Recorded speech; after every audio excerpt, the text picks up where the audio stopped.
4월 5일 말씀 묵상을 시작하겠습니다. 오늘 말씀은 욥기서 29장 18절부터 25절까지의 말씀입니다. 어제 본문에 이어서 계속해서 욥은 고난받기 이전에 의롭고 영광된 삶을 회고하였습니다. 욥은 부유했습니다. 그리고 지혜로운 자였습니다. 그리고 그는 그의 물질과 지혜를 통해서 삶 속에서 어려운 환경에 놓인 자들을 끊임없이 돌보는 자였습니다. 18절입니다. 내가 스스로 말하기를 나는 내 보금자리에서 숨을 거두며 나의 날은 모래알같이 많으리라 하였느니라. 보금자리에서 숨을 거두며, 여기서 보금자리는 가족들의 품을 말하죠. 따라서 하나님 앞에 의와 순전함을 굳게 지킨 이 욥 자신이 하나님의 은혜의 가운데서 가족의 품에서 평안히 죽게 될 것이라는 뜻입니다. 나의 날은 모래알같이 많으리라. 이것은 흔히 장수를 말합니다. 욥은 하나님과 사람들 앞에서 의와 신실함으로 살았기 때문에 장수의 축복도 가지게 될 것임을 스스로 확신했던 것이죠. 19절입니다. 내 뿌리는 물로 뻗어나가고 이슬이 내 가지에서 밤을 지내고 갈 것이며, 내 뿌리는 물로 뻗어나가고, 나무의 뿌리가 수분을 충분히 섭취해야 나무가 잘 자랄 수 있습니다. 마찬가지로 욥의 뿌리가 물로 잘 뻗어나가서 잘 성장했다라는 것입니다. 이슬이 내 가지에서 밤을 지내고, 흔히 이슬이 내리는 것은 하나님의 축복을 의미합니다. 욥은 항상 지속되는 하나님의 은혜와 보호 속에 풍성한 생활을 하고 있었던 것이죠. 20절입니다. 내 영광은 내게 새로워지고 내 손에서 내 화살이 끊이지 않았노라. 영광은 내게 새로워지고, 영광이란 명예를 가리키죠. 따라서 욥의 명예는 시간이 지남에 따라 쇠약해지지 않고 날마다 새로워진다. 즉 사람들에게 더욱더 그 가치를 인정받게 되었다라는 뜻입니다. 내 화살이 끊이지 않았노라. 활은 남성이 갖고 있는 힘과 능력을 상징합니다.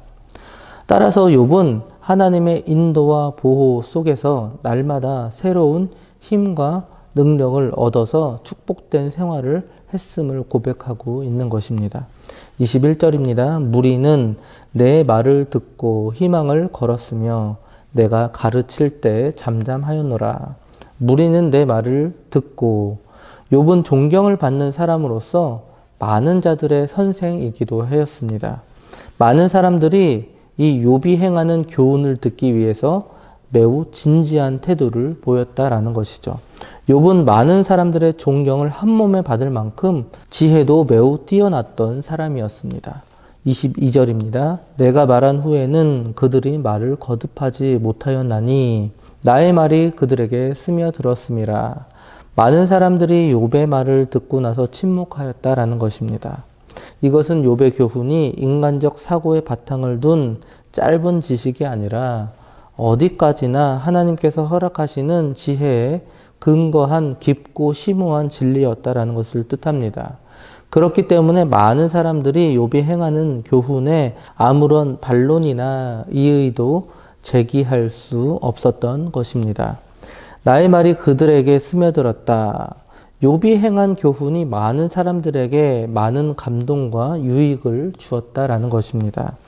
욥은 매우 지혜로웠고 권위가 있었기 때문에 많은 사람들에게 절대적인 신임과 존경을 받을 수 있었습니다. 23절입니다. 그들은 비를 기다리듯 나를 기다렸으며 봄비를 맞이하듯 입을 벌렸느니라. 욥은 많은 사람들에게 지혜로운 재판관이었습니다. 그리고 지혜로운 교사였습니다. 그리고 욥은 많은 사람들에게 엄청난 영향력을 끼쳤습니다. 고대의 농경 문화는 천수답이었습니다. 인공호수나 저수지가 없었습니다. 그래서 오로지 100% 하늘에서 내리는 빗물에 의존해서 농사를 지었습니다. 그래서 제때 비가 내리지 않으면 한 해의 농사를 모두 망칠 수밖에 없었습니다. 근동지방의 늦은 비는 대체로 3월, 4월에 내리는 비를 말합니다. 그래서 밀, 보리 등의 수확에 결정적인 영향을 끼치죠. 만약에 이 비가 내리지 않는다면 농부들에게는 그야말로 엄청난 피해를 당하게 되는 것입니다. 그래서 농부들은 이 비를 애타게 기다렸습니다. 이와 같은 농부의 심경으로 많은 자들이 욥의 교훈을 기다렸다라는 뜻입니다. 24절입니다. 그들이 의지 없을 때에 내가 미소하면 그들이 나의 얼굴빛을 무색하게 아니하였느니라. 24절은 조금 재밌는 표현으로 저에게 인식이 되었습니다. 이게 무슨 말이냐? 사람들이 어려움을 당할 때 욥이 동정어린 그런 미소를 띄우기만 해도 그들이 위로를 받았다라는 뜻입니다. 이 말은 욥에게 엄청난 영향력이 있었다라는 뜻이죠. 조금 재밌게 표현하면 마치 교주를 보는 듯 합니다. 이처럼 욥은 사람들에게 그런 존재였습니다. 마치 좋은 의미로서 하나님과 같은 존재였다라는 뜻입니다. 25절입니다. 내가 그들의 길을 택하여 주고 으뜸되는 자리에 앉았나니 왕이 군대 중에 있는 것과도 같았고 애곡하는 자를 위로하는 사람과도 같았느니라. 욥은 백성들의 어려움을 이해하고 그들을 위로하고 행할 일을 지시하는 그런 왕과 같은 존재였습니다. 욥은 겸손히 자신을 낮추어 백성을 위로하는 그런 지도자였습니다. 다시 말씀드리지만 오늘 본문을 통하여서 우리는 욥이 사람들에게 얼마나 많은 존경을 얻고 있었는지를 알 수가 있습니다. 욥은 무리들의 인생의 길을 제시해주는 신앙적 통찰력을 지닌 그런 지도자였습니다. 그런데 이 모든 욥의 고백은 우리 모두가 알고 있듯이 안타깝게도 회고의 한 부분이라는 것이죠.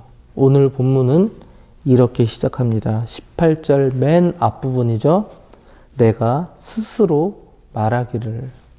자신이 그렇게 자신 있게 말했었다라는 것이죠. 이것은 무엇을 의미할까요? 지금은 아니다라는 뜻입니다.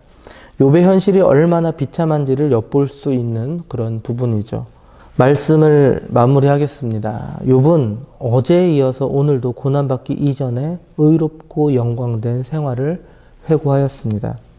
특히 오늘 본문은 욥 자신의 지혜를 통하여서 무리들로부터 인정받고 존경을 받은 사실에 대한 회고였습니다. 그러나 이러한 모든 회고는 자신의 의로웠던 과거 업적을 자랑하기 위함이 아니었고 하나님의 은혜에 대한 회고였고 더 나아가서는 그 은혜에 대한 갈급함이었습니다.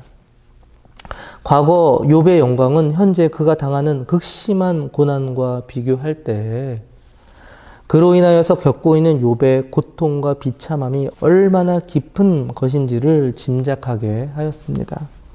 그만큼 오늘 본문의 회고는 욥의 간절한 부르짖음 그 자체였습니다. 욥은 알고 있었습니다. 하나님의 은혜가 아니면 자신은 결코 설 수 없는 존재임을 알고 있었습니다. 그래서 그 은혜를 다시 한번 내려달라는 간절함이 오늘 본문을 통해서 우리는 확인할 수 있는 것입니다. 우리도 마찬가지입니다. 우리는 하나님의 은혜가 아니면 1분 1초도 살 수 없는 그런 존재라는 것이죠.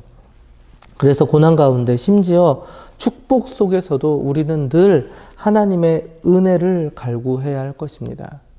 오늘 하루도 하나님께서 주시는 그 놀라운 은혜를 통하여서 늘 감사함으로 그 감사함 속에서 살아가시는 저와 장자 가족들 되시기 바랍니다.